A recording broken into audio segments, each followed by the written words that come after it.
దూర ప్రాంతంలో ఉండి ఈ లైవ్ వీక్షిస్తున్న ప్రతి ఒక్కరికి మేము ప్రభు పేరట వందనాలు తెలియపరుస్తున్నాం. దేవుడు ధారాళమైన కృపలతో మనం దీవించి ఆశీర్వదించిన గాక. ఈరోజు మనము 119వ కీర్తన ఇక్కడ 18వ వచనంలో మనం చదువుచున్నాం. నేను నీ ధర్మశాస్త్రమునందు ఆశ్చర్యమైన సంగతులను చూచున్నట్లు నా కన్నులు తెరువుము. ఈరోజు మనం చేసే ప్రార్థన, నా కన్నులు తెరవండి. కన్నులు తెరవలేదా? అందరి కన్నులు తెరిచే ఉంది. కానీ నీ ధర్మశాస్త్రములోని ఆశ్చర్యమైన సంగతులను చూచున్నట్లు నా ఆంతర్య దృష్టిని వెలిగింపచేయము, నా మనోనేత్రములు వెలిగింపచేయండి. ఇక్కడ కీర్తనకారుడు ప్రార్థన చేస్తున్నప్పుడు ధనము కావాలి, ఐశ్వర్యం కావాలి, కీర్తి ప్రఖ్యాతి కావాలి అని ఆయన అడగకుండా 17వ వచనంలో ఆయన అడిగిన ఒక మాట, నీ సేవకుడైన నేను బ్రతుకున్నట్లు నా ఎడల నీ దయారసము చూపుము, నీ వాక్యమును బట్టి నేను నడుచుకొనుచుందును. దేవా, నీవు నా ఎడల నీ కృప చూపి దయారసమును పోసి నన్ను బ్రతుక నేర్పుము. మనం దేవుని కార్యాన్ని చూడకుండా ఉండడం బట్టే ఆత్మీయతను గురించి మనం ఆలోచించడం లేదు. మన బాహ్య నేత్రములు ఎల్లప్పుడూ కలర్ఫుల్గా ఉన్నటువంటి వాటిని వెతుకుచున్నది. మనోహరమైన వాటిని చూడడానికి ఇష్టపడుచున్నాం. మనకు సమీపముగా ఉన్నటువంటి వాటిపై మనం దృష్టి పెట్టి ఉన్నాం. దూరములో ఉన్నది మనకు జరగబోచున్నది అని చెప్తే మనం దాన్ని నమ్మలేకపోతున్నాం. పిల్లలు స్కూల్లో చదువుతున్నప్పుడు మమ్మీ చెప్తారు, నానా you must study well because I want to make you a doctor, an engineer. You need to study well. You will become big, then you will become an engineer or a doctor or a scientist. This small boy, poor boy, cannot understand what she is saying. ఆ విషయాలు అర్థం చేసుకోవడానికి ఉన్న జ్ఞానం రాలేదు గనక ఆయన ఆలోచించేది, ఈరోజు ఒక లడ్డు కావాలి, ఈరోజు మమ్మీ ఏ పలహారం చేస్తారు నేను స్కూల్ నుంచి వచ్చినప్పుడు, నాకు ఇష్టమైన స్వీట్ నాకు ఇస్తారా, ఇదే వాడు చూచేది. నువ్వు చెప్పే ఇంజనీర్ ఏంటో, నువ్వు చెప్పే డాక్టర్ ఎక్కడున్నాడో నాకు తెలియదు. నేను అవన్నీ అవుతానని నేను అనుకోవడం లేదు. నేను మీకు తెలియపరచడానికి ఆశించే మాట, జీవితంలో దూరంలో ఉన్న విషయాన్ని చూడడానికి ఉన్న ఆ లెన్స్ క్లియర్గా ఉంటేనే వాటిని మనం చూడగలుగుతాం. ఆ లెన్స్ సరిగా క్లారిటీగా చూడదగినట్లు లేకపోతే దూరంలో ఉన్న దాని గురించి మనం ఆలోచించం. మనం కిందున్న దగ్గరున్న వాటి మీదనే ఎక్కువ ఫోకస్ చేస్తాం. విశ్వాసం అనునది మనలో బలపరచబడాల్సిన అవసరత ఉంది. నేను ఆత్మీయంగా ఎదగాలి, దేవునికి సన్నిహితునిగా ఉండాలి, నా ఆత్మీయ జీవితం పలానా స్థాయిలో దేవుని రాజ్య నిర్మాణంలో నా పాత్ర నేను పోషించాలి అనేటువంటి ఆశ కలిగిన వారు మాత్రమే ఆ దృష్టిని పొందుతారు. మత్తయి సువార్తలో 6వ అధ్యాయంలో ఒక మాట ఉంది. దాని యొక్క 5 నుంచి 8 వరకున్న వచనాలు చదువుదామండి. మరియు మీరు ప్రార్థన చేయునప్పుడు వేషధారుల వలె ఉండవద్దు, మనుషులకు కనబడవలనని సమాజ మందిరములోను వీధుల మూలలోను నిలిచి ప్రార్థన చేయుట వారికి ఇష్టము. వారు తమ ఫలము పొంది ఉన్నారని నిశ్చయముగా మీతో చెప్పుచున్నాను. కొంతమంది ప్రార్థన చేస్తున్నప్పుడు వారి ఫోకస్ ఎక్కడ తెలుసా? ఇతరులు వినాలి, ఇతరులు సర్టిఫై చేయాలి. ఎంత అద్భుతమైన ప్రార్థన చేశారో. చాలా బాగా ప్రార్థన చేశారు అని కొందరు చెప్తారు. అవి వినడానికి చాలా ప్రయత్నం చేస్తారు, పదాలు నేర్చుకుంటారు, సాహిత్యములు నేర్చుకుంటారు. హృదయం నుంచి వచ్చే మాటలు బయటికి రాదు, కానీ నేర్చుకున్న మాటలు, ఇతరులను మెప్పించే మాటలు, ఇతరులు చప్పట్లు కొట్టే మాటలు, ఇది పలకడానికి ఉన్న ప్రయత్నంలో అసలైనది మనం పోగొట్టుకుంటాం. అసలైనది ఏంటి? దేవునితో మనకున్న ఇంటర్నల్ కనెక్షన్. ఆ స్పందన నష్టమై మెకానికల్గా మనం ప్రార్థన చేస్తూ ఉంటాం. ఇంకా చదువమ్మా.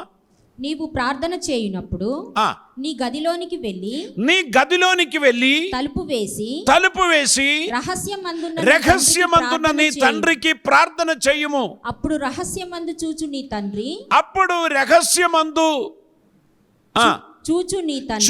నీ తండ్రి నీకు ప్రతిఫలం ఇచ్చును.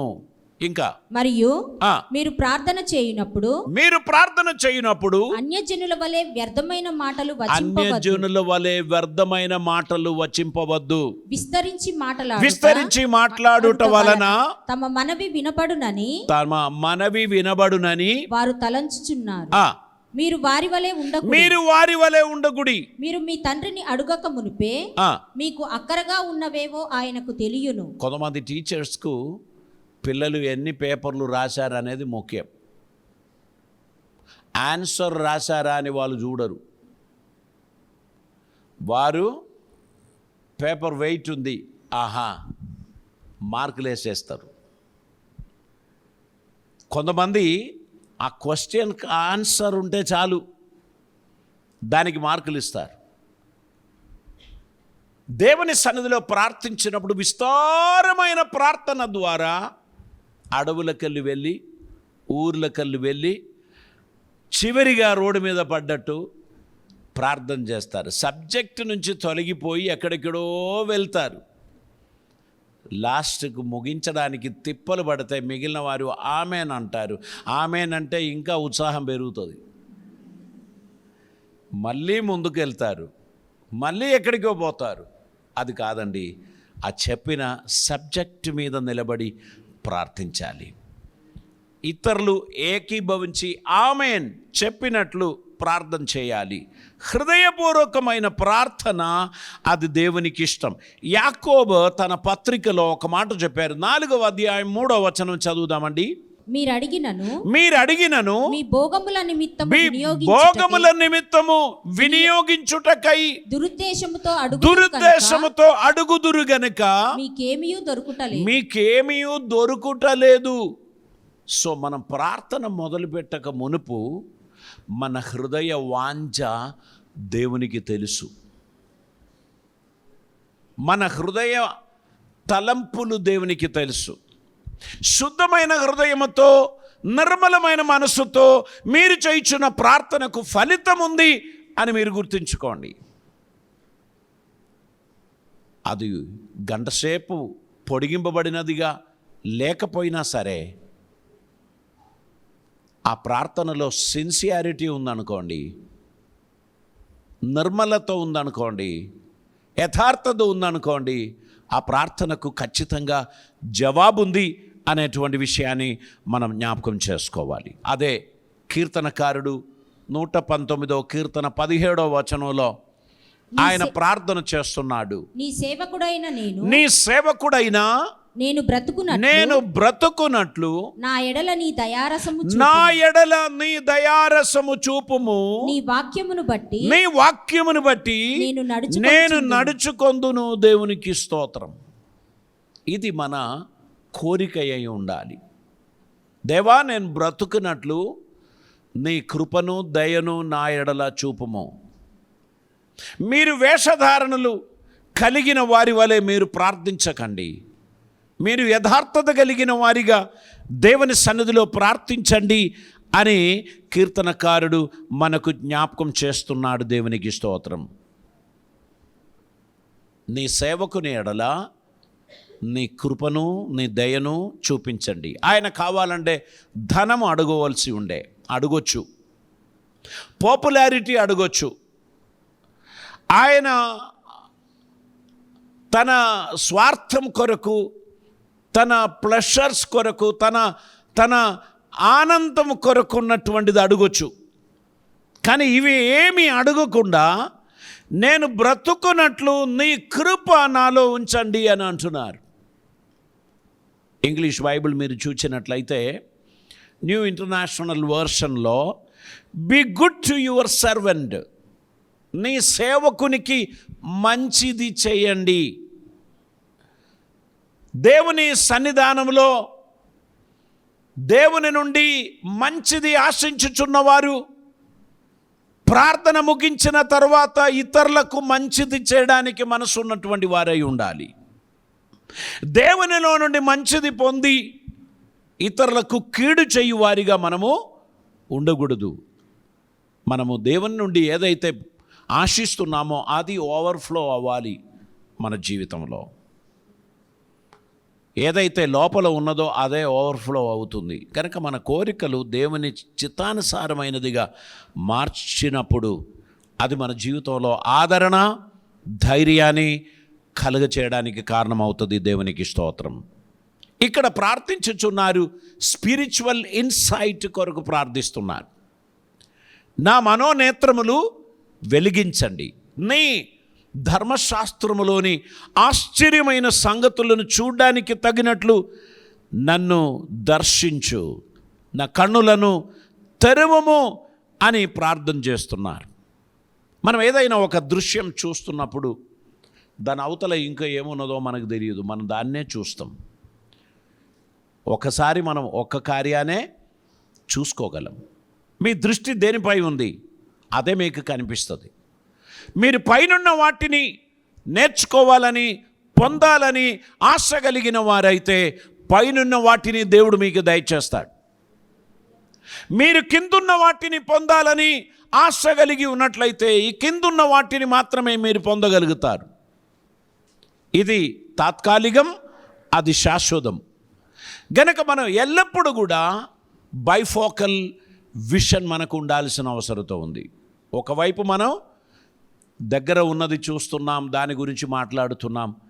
మరొక వైపు మనం పైనున్న వాటిని గురించి ఆలోచించు వారిగా, దేవుని చిత్తమును గ్రహించిన వారిగా మనం ఉండాల్సినటువంటి అవసరత ఉంది. దేవునికి స్తోత్రం.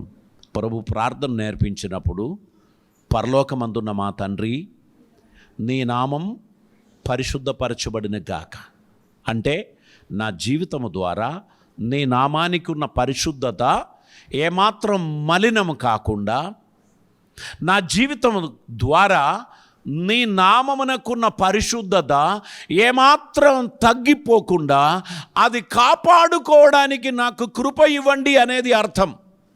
దేవుని నామం ఎల్లప్పుడూ పరిశుద్ధమే, కానీ నిన్ను బట్టి దేవుని నామం దూషింపబడుచున్నది. నీ ప్రవర్తనను బట్టి దేవుని నామమును అన్యులు దూషిస్తున్నారు. అది జరగకుండా ఉండడానికి దేవా నీ నామం పరలోకమందు పరిశుద్ధమైనట్లు నా జీవితం ద్వారా కూడా అది పరిశుద్ధముగా ఉండునుగాక.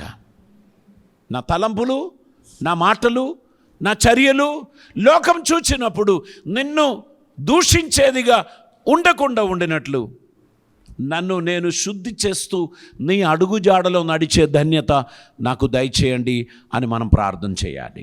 ప్రభుని కార్యములు పొందడానికి, ప్రభు చిత్తమును తెలుసుకోవడానికి తగినటువంటి సమర్పణ కలిగిన వారిగా ఆయన సన్నిధిలో మనం నడవాలని ప్రభు మన గురించి కోరుచున్నారు. దేవునికి స్తోత్రం. 2వ కొరింథీ పత్రిక 4వ అధ్యాయం 3-4 వచనాలు మనం ఒకసారి చదువుదామండి. మా సువార్త మరుగు చేయబడిన ఎడల నశించుచున్న వారి విషయంలోనే మరుగు చేయబడి ఉన్నది. దేవుని స్వరూపి అయి ఉన్న క్రీస్తు మహిమను కనపరచు సువార్త ప్రకాశము వారికి ప్రకాశింపకుండు నిమిత్తము ఈ యుగ సంబంధమైన దేవత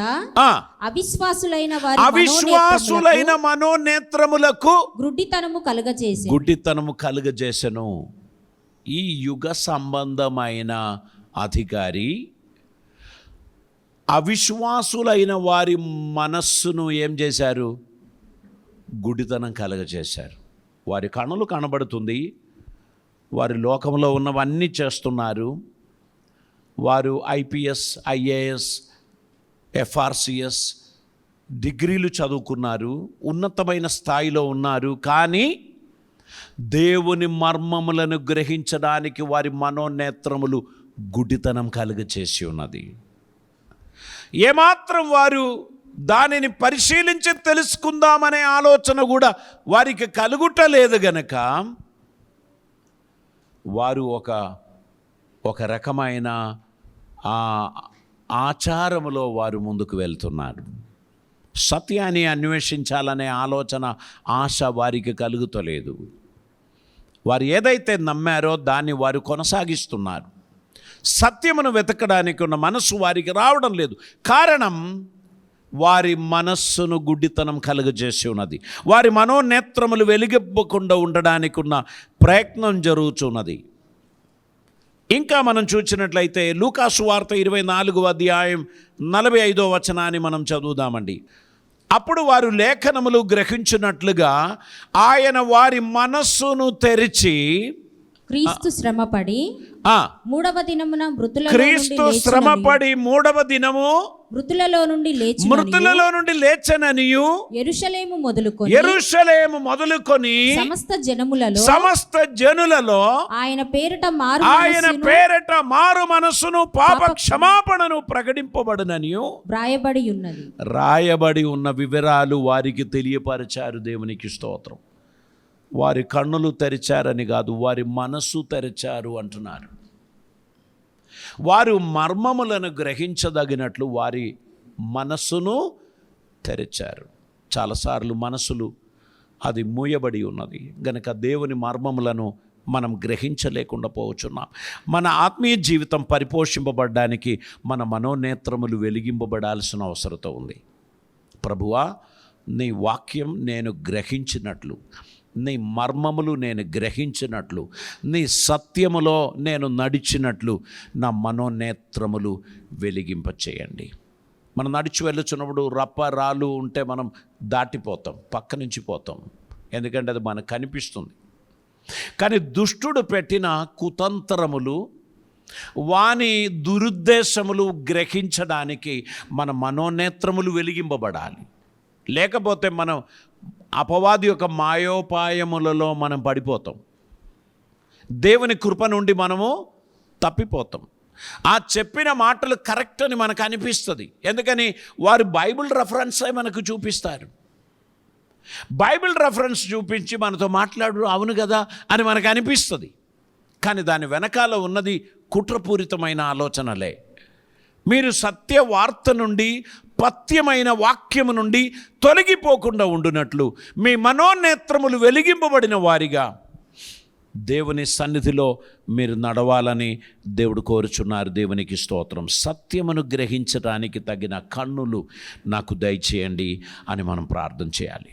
యెషయా గ్రంథం 6వ అధ్యాయం 1వ వచనం మనం చదువుదామండి. యెషయా ప్రవక్త అక్కడ ఒక దర్శనాన్ని చూచుచున్నాడు. రాజైన ఉజ్జియా మృతి నొందిన సంవత్సరమున అత్యున్నతమైన సింహాసనమందు ప్రభువు ఆసీనుడై ఉండుండగా నేను చూచి తిని, ఆయన చొక్కాయి అంచులు దేవాలయమును నిండుకొనెను. ఆయనకు పైగా సెరాఫులు నిలిచి ఉండిరి. ఒక్కొక్కరికి 6 రెక్కలుండను.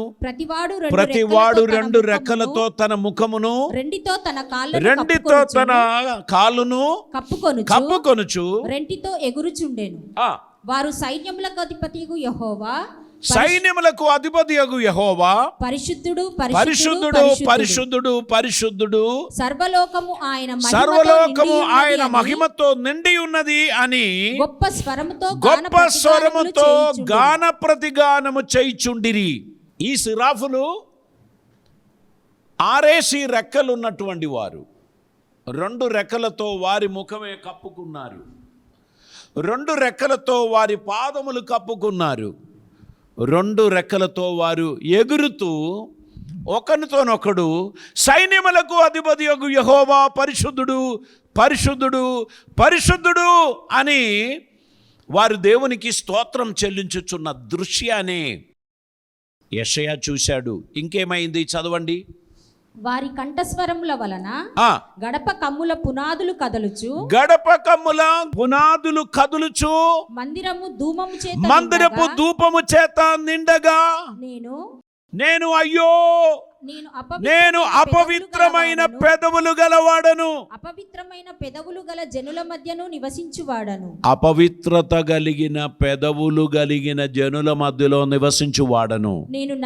నేను నశించి తిని రాజును సైన్యములకు అధిపతియగు యెహోవాను నేను కన్నులారా చూచి తిని అని అనుకొని ఆయన దిగ్భ్రాంతి చెందాడు, కలత చెందాడు. నేను నశించి తిని అయ్యో నేను అపవిత్రత గల పెదవులు గలవాణ్ణి. ఇప్పుడు వరకు ఆయన మాట్లాడినది అందులో అపవిత్రత ఉందని ఎప్పుడు ఆయన ఊహించలేదు.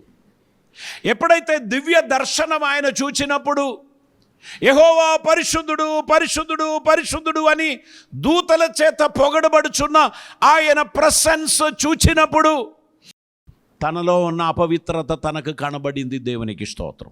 ఎప్పుడైతే దేవుని ఆరాధించుచున్న సమయములో, ఆయనను మహిమపరచుచున్న సమయములోనే మన లోపాలు మనకు కనిపిస్తుంది. అప్పుడే మనం దేవుని సన్నిధిలో మనల్ని సమర్పించగలం. దేవా నేను అపవిత్రుడను, కనికరించండి, కృప చూపండి అని మనం చెప్పగలం. దేవుడు మన జీవితంలో మనలని నిజంగా సమర్పణలోనికి నడిపించాలంటే మనం నిజమైన ఆరాధనలో ఉండాలి. వాక్యం వినుచున్న సమయం మాత్రమే కాదు, ఆరాధనలో మనం లీనమై దేవుని ఆరాధించాలి. సడన్గా హార్ట్ అటాక్ అయి హాస్పిటల్కి వెళ్తున్నారు కొందరు కదా, ఎవ్వరూ రక్షించలేని స్థాయికి వారు వెళ్ళిపోతున్నారు, తిరిగి రాని లోకంలోనికి వారు వెళ్ళిపోతున్నారు. అటువంటిది ఎవరికైనా సంభవించవచ్చు. కానీ బ్రతికి ఉన్న మనం ప్రతి దినమును బట్టి ప్రతి గడియను బట్టి దేవునికి స్తోత్రం చెల్లించాలి. ఈ దినం నన్ను బ్రతికించినందుకు స్తోత్రం, ఈ దినం నా ఆయుస్సును పొడిగించినందుకు స్తోత్రం, ఈ దినం నేను నడవగలిగిన శక్తి సామర్థ్యం నా కాలులకు చేతులకు అనుగ్రహించినందుకు స్తోత్రం, నేను పనిచేయ తగినట్టు బలం ఇచ్చినందుకు స్తోత్రం, ఈ దినమును బట్టి నీకు స్తోత్రం అని మనం చెప్పాలంటే బలహీనత వచ్చినప్పుడే మనకు అనిపిస్తుంది. ఎప్పుడు బలహీనత లేకపోతే నాకేం కాదులే, ఐఎమ్ వెరీ యంగ్ అని చెప్పి మనం నడుస్తాం. కానీ ఈ ప్రాబ్లమ్స్ యంగ్స్టర్స్ను కూడా వదలలేదు కదా. ప్రాబ్లమ్స్ వచ్చినప్పుడు యంగ్స్టర్స్ కూడా ఆందోళన చెందారు. మనం అందరం, నోబడీ ఈజ్ ఇమ్యూన్. అందరికీ దేవుని కృప అవసరం అండి, అందరికీ దేవుని సహాయం అవసరం. దేవా ఈ దినమందు నేను బ్రతకడానికి తగిన కృప నాకు దయచేయండి అని ప్రార్థించి ఆయన సన్నిధిలో మనం ముందుకు వెళ్ళాల్సినటువంటి అవసరత ఉంది. 6వ అధ్యాయం 5వ వచనంలో అయ్యో నేను అపవిత్రమైన పెదవులు గలవాడను, అపవిత్రమైన పెదవులు గల జనుల మధ్య నివసించువాడను, నేను నశించి తిని రాజును సైన్యములకు అధిపతియగు యెహోవాను నేను కన్నులారా చూచి తిని. అప్పుడు ఆ సిరాఫులలో ఒక్కడు తాను బలిపీఠం మీద నుండి కారుతో తీసిన నిప్పును చేత పట్టుకొని నా యొద్దకు ఎగిరి వచ్చి నా నోటికి దాన్ని తగిలించి, ఇది నీ పెదవులకు తగిలెను గనుక నీ పాపమునకు ప్రాయశ్చిత్తమాయను, నీ దోషము తొలగిపోయెను అనెను. అప్పుడు నేను ఎవని పంపదును, మా నిమిత్తము ఎవడు పోవునని ప్రభు సెలవీయగా వింటిని. ఇంతకుముందు చాలాసార్లు ప్రభు సెలవిచ్చాడు, అది నాకెప్పుడు వినలేదు. ఇప్పుడైతే నేను దేవుని కొరకు సమర్పించగా, నా పెదవులను శుద్ధి చేయగా నాకు వినబడినది, నేనెవరిని పంపుదును, ఎవడు వెళ్ళును, చిత్తగించుము, నేనున్నాను, నన్ను పంపు ప్రభువా అని చెప్ప స్థాయికి ట్యూన్ చేయబడ్డాడు ప్రవక్త. అంతకు మునుపు ఉజియా రాజు యొక్క బంధువు యెషయా ప్రవక్త. బంధువైన రాజు సజీవుడై ఉన్నంత కాలం దేవుని ముఖం వైపు చూడాల్సిన అక్కర రాలేదు. మనకు కూడా కొందరికి అట్లానే, మన ఎమ్మెల్యే గారు ఉన్నంత వరకు మనకేం దోకా లేదంటారు వాళ్ళు. మన ఎంపీ గారు ఉన్నంత కాలం మనకేమీ దోకా లేదు అంటారు. ఈ ఉజియా రాజు చనిపోవగానే యెషయా ఆందోళన చెందాడు. అతనికి తన స్థితి జ్ఞాపకం వచ్చింది. దేవుని సన్నిధిలో సమర్పించాడు. దేవుడు అతని పాపములు పరిహరింపబడింది. అడిగిన ప్రశ్నకు ఇమ్మీడియట్లీ జవాబిచ్చాడు, నేను వెళ్తాను ప్రభువా, నేను సిద్ధంగా ఉన్నాను ప్రభువా అని తెలియపరిచాడు. మన జీవితంలో మన మనోనేత్రములు వెలిగింపబడవలసిన అవసరత ఉంది అని మనం ప్రార్థన చేద్దాం. పరిశుద్ధుడైన తండ్రి, కృపామయుడైన దేవా, నీకు వందనాలు. అద్భుతమైన ఈ దినము కొరకై నీకు స్తోత్రం. నీ సన్నిధి మాకు దయచేయమని ప్రార్థిస్తున్నాం. నీ కృపలతో మమ్మల్ని నింపుమని ప్రార్థిస్తూ ఉన్నాం. ఈ దినమందు నీ కాపుదల మాకు దయచేయమని ప్రార్థిస్తూ ఉన్నాం. నీ వాక్యపు వెలుగులోకి మమ్మల్ని నడిపించుమని, నీ చిత్తం మా జీవితంలో నెరవేర్చుమని, నీకిష్టలుగా నడిచే ధన్యత మాకు దయచేయమని ప్రార్థిస్తున్నాం తండ్రి. మరి దూర ప్రాంతంలో, వారి గృహాలలో, పని స్థలంలో, ప్రయాణంలో ఉండి వాక్యం వీక్షించిన ప్రతి ఒక్కరిని దర్శించుమని, నీ కృపలతో నింపుమని, వారి మనోనేత్రములు వెలిగింపబడి గేహసీ అగ్ని రథములను, గుర్రములను చూచినట్లు వారి నిమిత్తమై నువ్వు ఏర్పాటు చేసిన ప్రొటెక్షన్, నీ ప్రొవిడెన్స్ వారు చూడదగినట్లు నీ కృప వారికి అనుగ్రహించి అద్భుతములు జరిగించి నీవు మహిమ పొందుమని, ఈ దినమందు మేము నీ సన్నిధిలో మరొకసారి సమర్పణ కలిగిన వారిగా, నిన్ను సేవించుటకు, చివరిదాకా నీ చిత్తం నెరవేర్చుటకు సమర్పణ కలిగిన బిడ్డలుగా మేము నడుచుటకు కృప చూపమని యేసు నామమున అడుగుచున్నాం పరమ తండ్రి. ఆమేన్.